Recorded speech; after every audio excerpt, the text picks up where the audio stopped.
Myself in the stream. Hey, there we go. What's going on, everybody? It's Coach Bronson. It is Tuesday night. That means we are going live and answering questions that you have burning in your brain that you want to know about all things health and fitness related. That means we don't talk about the latest and greatest gadget and technique. No, we talk about anything. But just remember, gadgets, hacks, sleep, boom. Weight training, boom. Protein, boom. Fat, boom. Everything else, you get those things down, you're probably doing pretty good. Hopefully everybody's doing fantastic. If you were at, like Donna Joe was, hey, Donna Joe, if you were at KetoCon, I hope you got home safe and you had a great trip home and you're back into your routine with some motivation, energy, and excitement from the amazingness that was KetoCon this year. What's up, Michelle? What's going on? What's up, Danette? Saying hello to people as we get started. Feel free to introduce yourself. Say hi when you get on. Let me know you're here. And then start asking questions. The more questions you ask, the better conversation we can have. Because honestly, my brain is almost tapped. The amount of ideas, connections, conversations, plans, just all of the things from this weekend. Every conference is a little different, but every conference is one thing that's pretty consistent, and that is I come away energized with ideas, talking to people who are just crushing it out there, making a difference and getting ideas from them, collaborating with them, making plans for doing things.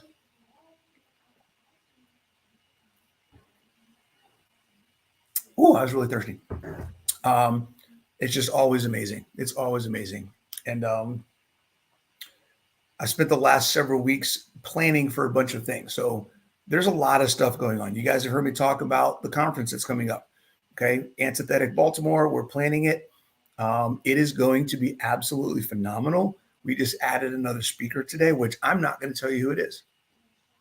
If you want to go to antithetic-conference.com, you can find out because it's posted, but you have to go to the website and check it out. If you haven't signed up, I'm telling you right now, you want to sign up for this conference. It's going to be a blast. We're in the process of talking to one of the cool things about KetoCon, not even about just business and ideas and collaborations and stuff, but for the conference for Antithetic Baltimore, I think we already had like a pretty long list of businesses that we were going to talk to and solicit to be sponsors for the conference.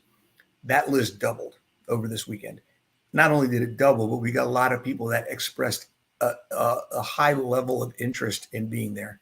And all of them are people that we feel are going to be beneficial for you to be exposed to learn about, and to try their products. So it's going to be super cool what we end up getting there. I'll let that one go. There's a couple people I talked to today that emailed me and said, hey, we're in. How do we get signed up? We want to be a sponsor. We're going to do some stuff, but I'm going to let that wait. We're going to announce that. We're going to tease you guys. We're going to like drip out all the goodiness that's going to be coming from Antithetic Baltimore. I can't drop it all at once. Got to leave you guys wanting a little bit more. You know what I'm saying? So that's going on, planning all that stuff. I'm in the middle, and if anybody's paying attention to my Instagram, to my Facebook, to my YouTube, you may have started to see some slight changes in the names of things, some of the way things are worded. I'm slowly slipping into a new rebrand. So we are going to be going away from Ultimate Ketogenic Fitness. Am I going away from keto? No, I am not. I am carnivore. I will be carnivore. You do not have to worry about that happening. What I'm doing is I want to really focus on what my message is. And my message, and believe it or not, guys, if you didn't realize this, really doesn't have much to do with nutrition. Okay. My message is that nutrition is important. If you want to ask me about nutrition, I will talk nutrition all day long, and I will explain to you why a ketogenic, whole foods, animal-based lifestyle is the way to go. But you know that I'm all about fitness is freedom and quality of life, and the ability to maintain your quality of life as long as possible is what we're on this journey for. And you can't do that without fitness. You have to improve your physiology, but you can't do it with nutrition. You have to do that with exercise. So we're going to move away from Ultimate Ketogenic Fitness as the brand. Okay. We're going to go right into, guess what? Coach Bronson. Coach Bronson, Fitness is Freedom is going to be the new brand. We'll be coming out with some stuff in the near future. Keep an eye out. The website's going to change. The Facebook groups are going to change. Everything's going to change over slowly but surely. You're going to start seeing that the focus is going to be on helping people understand the importance of fitness, showing them that it is accessible and they can get started, and then giving you options on how you can make it happen in your life. Okay. That's the three things I'm all about. My mission in life is to explain to people how important fitness is. You can't do it all with nutrition. To let you know that I don't care how old you are. I don't care what physical limitations you have, what your background is or anything. There is something that you can do to improve your fitness and improve your quality of life today. Okay. And then thirdly, I want to give you options on ways that you can actually make that happen. Right? That's what I'm all about. That's what this whole thing is all about. Okay. So that being said, those are some things going on. We got a couple, Coach Nat and I, we've got trips coming up. We've got the cruise in June, I believe. We've got our retreat, which we talked at KetoCon this week, and it was a blast. We had a really good time, got some great feedback. Hopefully it touched a bunch of people. And we are going to follow that up with, because we talked about couples, healthy lifestyle for couples. We're going to follow that up with our second annual retreat this October. We're going to go away for a weekend. You and your partner can come stay with us, live with us for 4 days. We're going to go through some workshops. We're going to kind of talk about how to do this health and fitness thing together and be as successful as possible. One of the cool things about that, not only do you get to spend the whole weekend with us, but we have a private chef.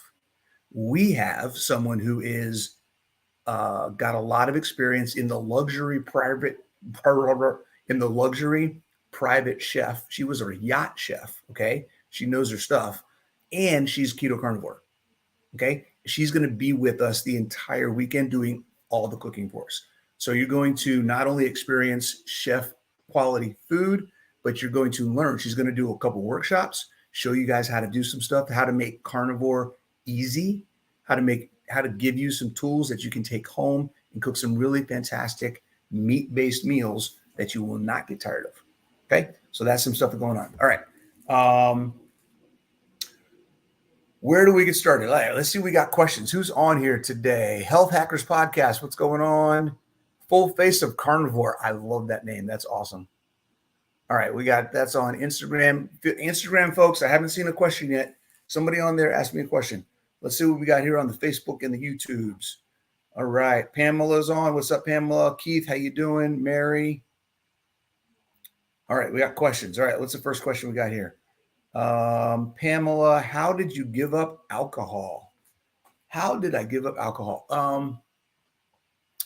Here's the thing with alcohol, and I think this is probably applicable to a lot of different areas. Research. Once you get enough knowledge about something and you realize how bad it is for you, you're going to come to a crossroads where you have to make a decision. Either I'm just going to stop this because I just cannot justify doing this to myself, or I'm going to accept that I'm going to be destroying parts of my body every time I do this, but I like it so much that I don't care. Right? That's a crossroads. That's a decision you have to come to. At some point in time, the understanding and the knowledge of the impact that alcohol has on every single area of your physiology, biology, and a lot of psychology. Okay. A lot of central nervous system. There's literally every aspect of your psyche, of your body, is affected negatively by alcohol. There's nothing good about alcohol. Okay. And all the things you think are good are actually lies because they're fake. All right. So for me, it was the more knowledge I had, the more I dug into why alcohol did, what effect it had on me. And that was honestly early in my process. So early in my nutrition process, not the process altogether. I didn't really figure it out until maybe 6 or 7 years in. Okay. It was when I did the 21-day sugar detox. I didn't really eat a lot of sugar at the time. So I cut out alcohol, right? I stopped drinking alcohol. It was 3 or 4 glasses a week of whiskey. I'm a bourbon guy. I stopped drinking alcohol for 3 weeks and I lost 11 pounds, 10, 11 pounds of body fat, not total, of body fat. My lean mass stayed the same. I lost body fat in 3 weeks. Okay. 10 pounds of body fat just by stopping the alcohol. That's what made me go, what the hell is going on? What is it about alcohol? Right. So then I dug into alcohol. Why would that happen? I didn't understand. When I figured that out and I started learning things, which I'm still learning things now. That was 6 years. That was about 6 years ago. No, that was about 6 years ago. I'm still learning things now. In addition, as we learn more about different things, right? Science changes, we get new information. I'm learning things now about alcohol that makes me even more adamant that I'm never letting it touch my body. But what I learned then was enough to make me go, done, not happening, have no desire. The knowledge just turned off the desire to have it. So that's really where that came from. I hope that helps, Pamela. Just dig into it. A lot of the resistance that people have from drinking alcohol is because they refuse to really understand the impact it's having. They hear it's not good for you. They hear it kills brain cells. They hear it's not good for your liver. But there's that aspect of it could never happen to me. That's other people. When you start digging into and learning how long the list actually is of the things that alcohol does, you really start to feel like there's no way that something here isn't going to happen to me. Okay. So I hope that helps you, Pamela. All right. We got another question from Keith. Anybody else? Cool Kid Keto. What's up, man? DJ Beanstalk Design. How you doing? All right. Keith FE. What's the FE stand for, Keith? Got a question. From New Zealand, 10 months keto, 29 days carnivore. Awesome, man. Welcome aboard. Mary, thank you for answering my question on Facebook. You betcha. Mary was asking about macros and how to determine your macros. And I just wanted to remind everybody, we'll talk about it real quick since you're here, Mary. Understanding macros and how they work is more important than getting a number. And this is what I talked about on my Facebook group. A lot of times you come on to these shows, like I'm on a show. You come on to different channels, you get talking to an influencer, you talk to your doctor, you talk to a coach or whomever, a friend, and you're like, hey, what are my macros? They can't really tell you. We can give you a ballpark based on where you're at, but the only way you're going to know what's working for you is if you try and experiment and evaluate for yourself. Okay. So understanding how macros work is more important than trying to get a magic number from someone else. Okay. So there's 8 million different guidelines on how to pick your macros. Pick one. It doesn't matter which one you pick. If you decide you want to go with 1 pound or 1 gram of protein per pound of lean mass and 1 gram of fat per pound of lean mass, that's fantastic. If you want to go with 1 gram per pound of body weight, that's fantastic. If you want to go with 0.6 grams per kilogram of body weight, that's perfect. Okay. The adjustments that you make based on your progress and the changes you see in your body, that's what you need to understand how to manage. Okay. So understanding how to manage protein for body composition, performance, and recovery, and hormones and enzymatic production and all those other things, right? You need enough protein. And then how to manage fat for energy and hormone production, body composition, all those things. Okay. How to up and down, they go separately. That's the biggest thing really to understand is that fat and protein and fat, they're separate. You can go up and down individually based on what's happening. They don't go together. That's probably the biggest key to macro management that a lot of people don't get. And now you have it. Okay. All right. Let's see. We got a Facebook user. You're motivating me to break my, what's we got here? You're motivating me to break my 2-month slump and get back into workouts tomorrow. Fantastic. Go get your workout on. I'm all for it. Love it. And then share. Let me know what you did. I want to hear what you did for your workout. Okay. Spirit Junkie, what's up? Hey, Spirit Junkie. Thank you very much. Good luck with my endeavor. Appreciate it. Facebook user is going to Antithetic. Let's see what we got here. And convince my hubby to go too. That is awesome. The more, the merrier. Look forward to seeing you. Let's see. Ortho today, hip pain was told it was IT band.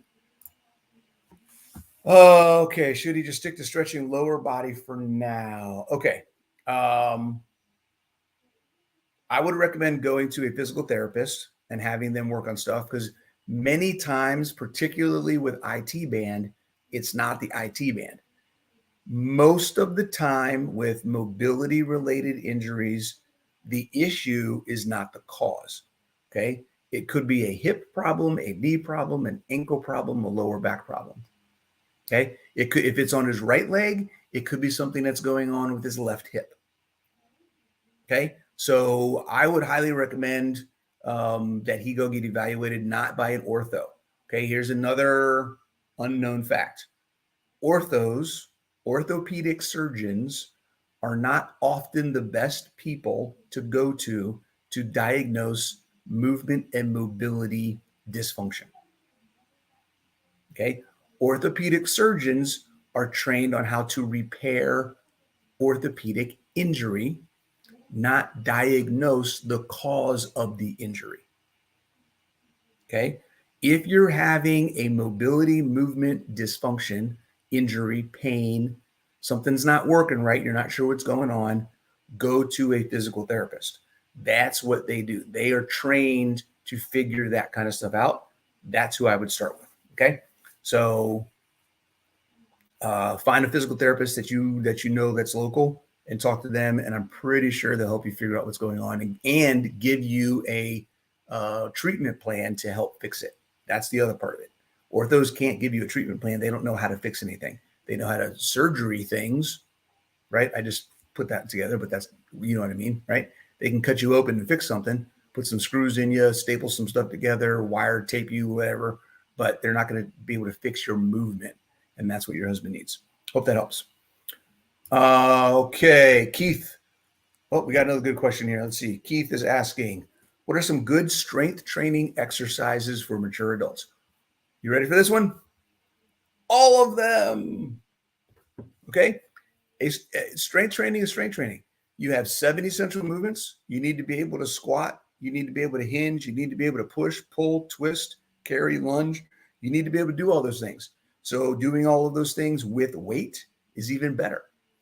Obviously, build up from where you are. If you can only do it with body weight now, then you do those things with body weight. And as you improve, you can start adding resistance, adding weight, adding complexity. But it doesn't change. Just because you are older does not mean the requirements for your movement in life decrease. I'm adamant about that, guys. Just because you're getting older doesn't mean you have to do things drastically different. The basics are always going to be the basics. We have 7 essential movements that every human being needs to be able to perform no matter what age. Okay. So do whatever you can to get good at those movements, and you will see an improvement in your quality of life and be more physically independent, live longer, be happier, have more experiences, and all the above. Okay. So, Keith, any program that's going to help you improve your strength, starting from where you are. I'll tweak your question a little bit and say any strength training program is good for mature adults if it is designed to meet a person where they are and progress them smartly. Okay. Not too complicated too fast, not too intense too fast. Take your time, work through it, learn how to do the movements, develop the skill, then you can develop the intensity, and then you'll be fine. All right. Hope that answers your question, Keith. If you want a program like that, I may happen to have a few that are available. That's what I do, right? Part of what I said at the beginning, I want to make things accessible to people. So I have a beginner program, I have an intermediate program, I have a functional fitness program that is more advanced. It's got kettlebells and dumbbells and medicine balls and resistance bands and does all that stuff. So there's a bunch of different levels of fitness memberships that you can get from me where I will help you. I'll give you stuff to do on a daily basis with videos, with a group that you can join and talk to. We're in there. If you have questions, just ask a question and we'll get you answers. So there's a ton of support. There's a community. There's videos. There's everything that you need on your phone every day to say, what can I do to improve my quality of life? Boom. Right there for you in your back pocket. I'm in your back pocket every day. Cool. Hope that helps. Facebook user says, hi, Karen. Facebook user says, hi, Claire. See, Facebook, I got to figure out how to get it to show the names. Let's see. Hello, everyone. Lady Fritz, Pamela, Katrina, more Facebook users. What is the YouTube channel? If you go to YouTube and you type and you look for Coach Bronson, you should find me, my YouTube channel. How to calculate the fat in the meat. Okay. This is I use an app for this, Katarina. I use an app. I use Chronometer. I put in the food. It tells me basically what it should be. Okay. Nothing is going to be 100%, but it's enough for me to track and keep track of the trends and give me a good ballpark of where I'm at with everything. So if you get some kind of an app, MyFitnessPal, Carb Manager, Chronometer. I'm personally a fan of Chronometer. I think they have more options and it's generally more accurate than anything else. And I just like the way the interface works and I'm used to it. I've been using it for years. So Chronometer is my go-to. You can just put your food in and it will tell you what the fat and the carbs and the protein are.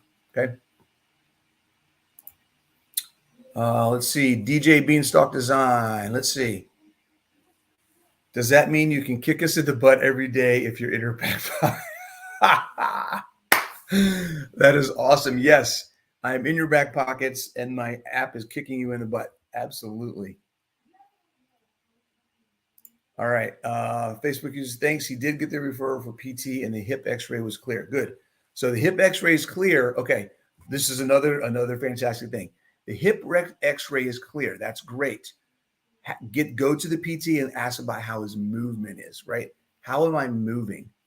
Movement is key, and it's a really good indicator of something that may be going on. There may be a weak adductor, there may be a weak glute med, there may be something else going on that's causing the IT band to overwork, and that's where that pain and stress is coming from. But that's good that he got a referral. That would be very helpful. Keith says, thank you. You bet, man. Somebody's answering the question, search for Coach Bronson, and it says question and answer with Coach Bronson. Let's see. My mom is saying, love the group interaction on the app. So my mom is a client, guys. Go figure. If it's good enough for my mom, and actually, I never really talk about it from this perspective. Okay. I've been doing this for a while. My mom has been one of my longest clients. She's been a client of mine for almost 10 years. Okay. The things that I talk about, the stuff that I do with my clients, a lot of it, she's tested. She's been my guinea pig in some cases. Hey, let's try this, Mom. Let's see what works, right? And she's been having a great amount of success over the last 10 years. If I'm going to take that time and make something good enough for my mother, I think you probably could benefit from it. Okay. My whole goal, part of my driving why is that I want my mom, okay, just like I want everybody else, but she's my mom. I want her to be able to be independent for as long as possible. I don't want to have to think about putting her in an assisted living facility in the next 5 years, right? Maybe in 15 or 20 years, but not anytime soon, right? She's almost 70. Okay. Many, many, many, many people over 60 are looking at assisted living homes right now. Okay. She's already beating the odds. It's not something I have to worry about anytime soon, and I don't want to worry about it anytime soon. So if it's good enough for her, it's definitely good enough for you. I highly recommend you guys check it out. Okay. Let's see here. Ooh, we got some new info. This is the first I'm hearing of this, Spirit Junkie. I'm not sure exactly, but I think at the top of the Facebook page, left or right corner, their user has to give permission to display name on outside platforms. Thank you very much for that. I got to figure out how to get that out there so people can know that. That is fantastic. Good info. Thank you, Spirit Junkie. Facebook user. We got a question. Please explain the difference. All right. Hey, what's up, Natalie? Meet Kaizen. We got anybody else here before I get into that question? All right, we got a question on YouTube. You guys pay attention on Instagram. Instagram's pretty quiet today. Everybody's popping in, but nobody's asking questions. All right, YouTube and Facebook are all about it tonight. Facebook user, hey, it's Maris. Hey, Maris, what's up? I met Maris over FaceTime. Please explain the difference between increasing muscle and increasing strength. Strength has increased since starting Carney, but muscle remains the same. Okay. So strength is a product of muscle density, tensile strength, how much weight can the muscle move? And that can be affected by how big your muscles are or how dense your muscles are. I'll make it as simple as I can, okay? So how big they are, you can probably move more. If they're super dense, then you can move more. So just being able to move more weight doesn't necessarily mean you're increasing mass, okay? You can have bigger muscles, but not have as dense muscles. So the overall mass, they may fill up more space, but they're emptier, if that makes sense, like a sponge versus a piece of wood. Okay, think about it that way. So that's one aspect that can play into your muscle mass reading on a body composition. Okay, the other thing to look at, strength is also a product of central nervous system application. So your body's ability to recruit as many fibers of your muscle as possible when you're trying to move an object. So if you don't know a little bit, muscle is basically just a bunch of fibers that are all intertwined together. Okay. When they expand or contract, that's when you're pulling or pushing, right? If I can only, let's just say this, right? Say these are the fibers.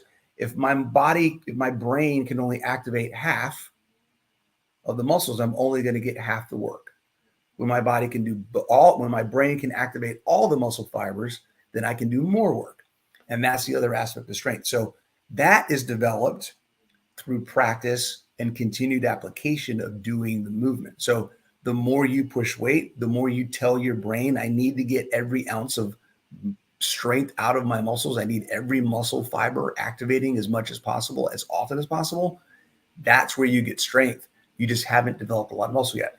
What a lot of beginners see, okay, this is something, I have a video on my YouTube channel that I think is called the benefit of beginner gains or beginner gains, something like that.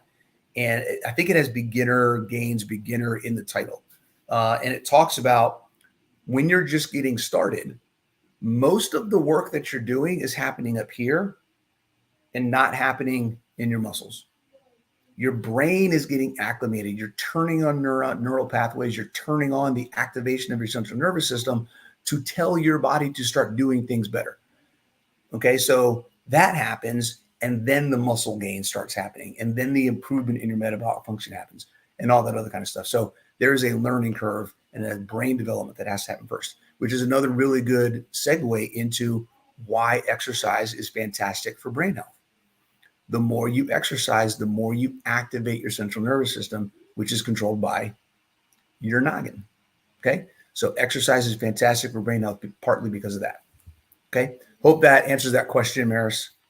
All right. Let's see. Peaceful Acres is asking questions to my mom. Do I have impressions? Let's see what this question is. Spirit Junkie, do you have any impressions on virtual physical therapy? Works with sensors and iPad. It's been used by my insurance, no cost copay, etc. Honestly, I've not even heard of that. That sounds pretty fascinating. I would say it's worth a shot. If you have a competent physical therapist, It's probably something that they can diagnose or identify some things just by watching how you walk or move or whatever else. But I'll be honest with you, when it comes to physical evaluation and manipulation to identify movement restrictions, dysfunction, things like that, to me, I can't see anything being better than in person. That's just my opinion. I can't see anything. It sounds cool and it may work for some things, but if there's something you really have a question on, there's, having an IT band issue. Uh, Maybe there's a matrix or some kind of list that they go down to kind of evaluate, is this something that could work virtually or should you come into the office? If they have something like that, maybe that makes sense. I don't know. But that's interesting. I'm going to have to look that up. I haven't heard of that. Let's see. We got a conversation going on with people. I eat goat and lamb and every cut of different animal, maybe with less or more fat. Let's see. My mom's having a whole conversation with people in here. Way to go. Get it. Katerina's saying, I eat goat or lamb and every cut of different animal, maybe with less or more fat. It's impossible. Also raw or cooked. It's not impossible. Measure it and put it in. I'm not sure what the question is, Katerina. If you can measure the meat, then you can put it in an app and it will tell you what the fat and protein should be for that amount of that type of meat. So just if you really want to know, then take the time and put it in. And also with Chronometer, as an example, once you put it in, it remembers what you put in before. So you can just go back to what you put in before and put it in again. It's easier to find it. So the first couple of days, you may have to look for something and find what matches what you're eating. But in general, it's really fairly easy to do it once you get the hang of it. All right. What's up, Andrea? How you doing? Peaceful Acres. I don't know what you're talking with my mom, and I see the conversation going back and forth, but I just want to say thank you very much. That means a lot to me. That means a whole lot. All right. Let's see. We got anybody on Instagram. Oh, we got somebody asking a question. Raymond, what's up, man? All right, let's see. Kelly Sue, best way to develop metabolic flexibility. When I eat higher carb, I feel sick, but want to be metabolically flexible. All right. Kelly Sue, I want you to listen to this. And everybody else, I want you to listen to this. Okay. What is the lifestyle that you want to live from now to the end of time? Okay. What is the lifestyle that you want to live that is getting you healthy and that you want to keep you staying healthy? Okay.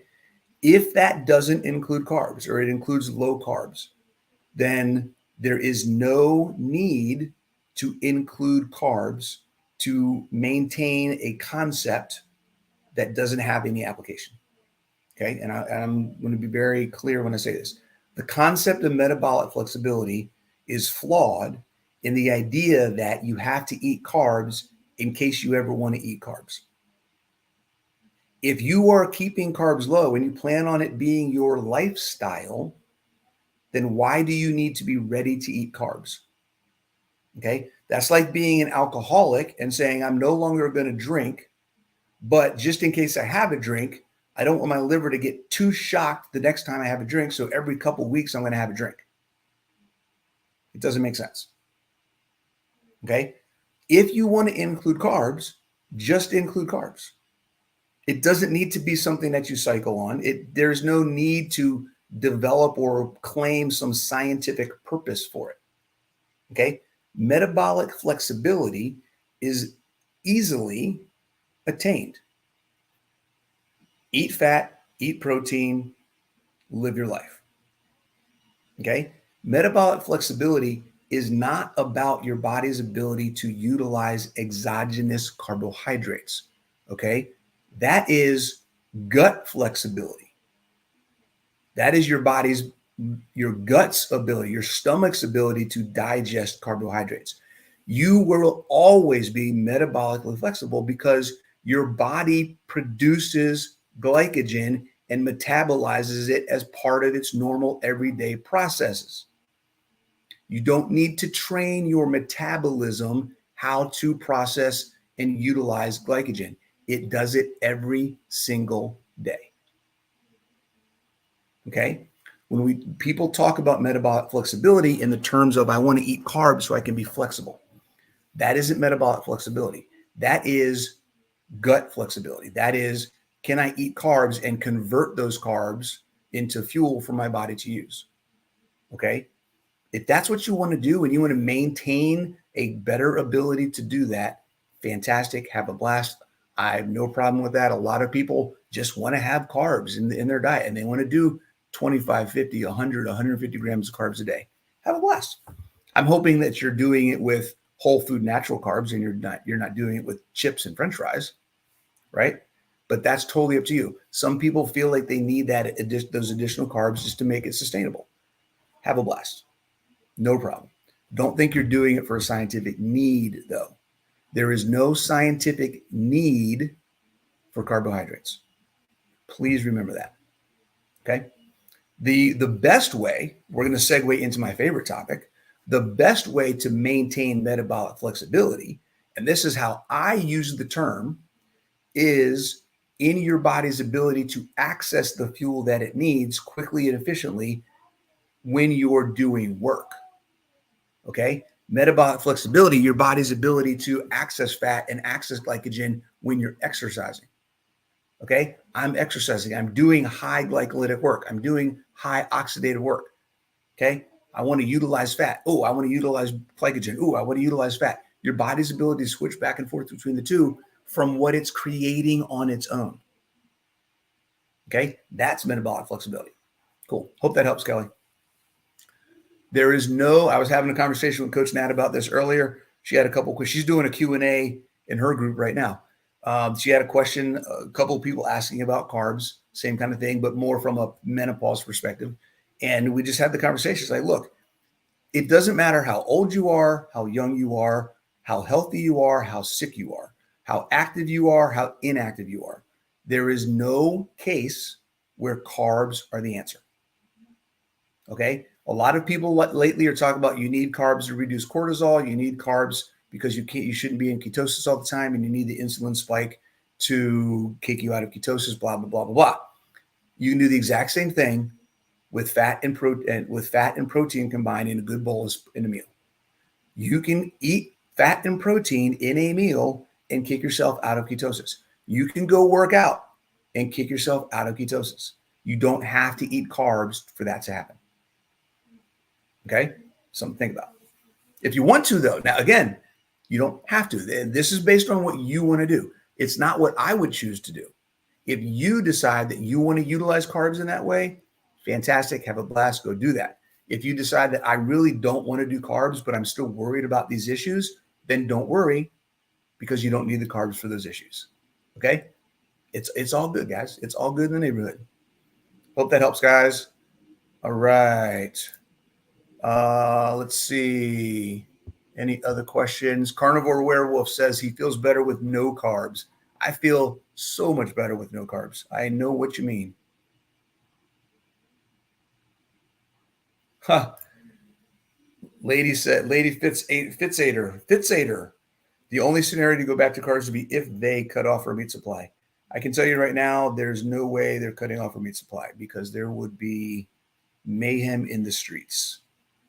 All right. Let's see. Sylvie's asking. Hey, Sylvie, what's going on, Sylvie? We got a question here. Ooh, hold on. Before we get into Sylvie's thing, Mom's dropping bombs. All right, guys, on YouTube, if you're not on YouTube, you should go check out the YouTube version of this, because my mom just said, remember, the goal is not to be in ketosis.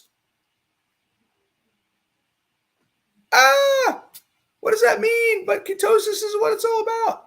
No, it's not. Being ketogenic is what it's all about. We don't need to be in ketosis. Okay. Ketosis is great some of the time. You don't need to be there all of the time. That is metabolic flexibility. Haha. All right. Sylvie's asking a question here. Let's see. 47-year-old woman, keto carnivore, 5'2", 150 pounds. My heart rate has always been high, resting at 82. What's the best way to lower resting beats per minute and improve cardiovascular? Build muscle. Bet you didn't think I was going to say that, did you? The more muscle you have, the less your body has to work. Think about that. Okay. The process of building muscle is going to strengthen your cardiovascular system. The process of building muscle is going to reduce the amount of glycogen in your blood. Okay. It's going to reduce your requirement for insulin. It's going to reduce your blood pressure. It's going to improve the efficiency that your heart pumps blood through it. It's going to, because it's going to increase the need for blood. So it's going to make your heart stronger, right? There's a whole bunch of things that building muscle, it can fix. Okay. Muscle, and I've said this before, I'll say this again, guys. Muscle solves a lot of problems. Eat protein, get sleep, do resistance training, Sylvie, and you will see your heart rate go down. Okay. And when you're doing that resistance training, if you want to throw in some metabolic conditioning, right? Do 1 day a week. Get on a rower, get on a bike, and do like 30 seconds as hard as you can, then rest for 2 minutes. 30 seconds as hard as you can, then rest for 2 minutes, right? Do like 5 to 8 rounds of that 1 time a week, and combined with some strength training, and I guarantee you, you're going to see your heart rate just go down like crazy. Cool. Hope that helps. Sylvie, let's see. What do we got here? Hey, I love the carnivore, but slowly gaining back when I see coaches say have a sweet potato from time to time, but I don't want to. How does a perimenopausal woman make the carnivore diet work? The same way anyone else does. Okay. Be consistent with your diet, stay on plan, eat protein, don't overeat fat, work out, get good sleep, try to reduce stress. Okay. Those are your keys. Okay. Adequate protein. You probably need more than you're getting. Most people do. Okay. Don't overeat fat. It's likely you're eating more fat than you need. A lot of people do. Okay. Again, I don't know your specifics. I'm generalizing. I'm very much generalizing right here. Okay. Resistance training, you need to build muscle. The number one thing that women going through menopause deal with is muscle loss, which causes a lot of things. It causes metabolic dysregulation. It causes hormone problems. It's part of the biggest aspect of menopause. That's a problem. Okay. Get more sleep. Try to reduce stress. Those are the 5 things that you really should focus on. Okay. Hope that helps, Serena. All right.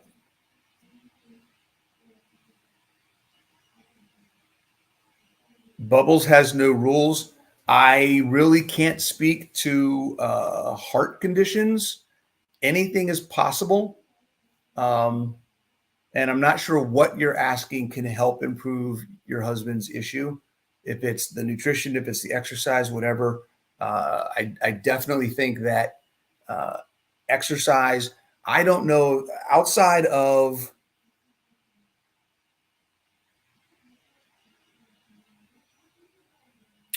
is it Guillain-Barré syndrome?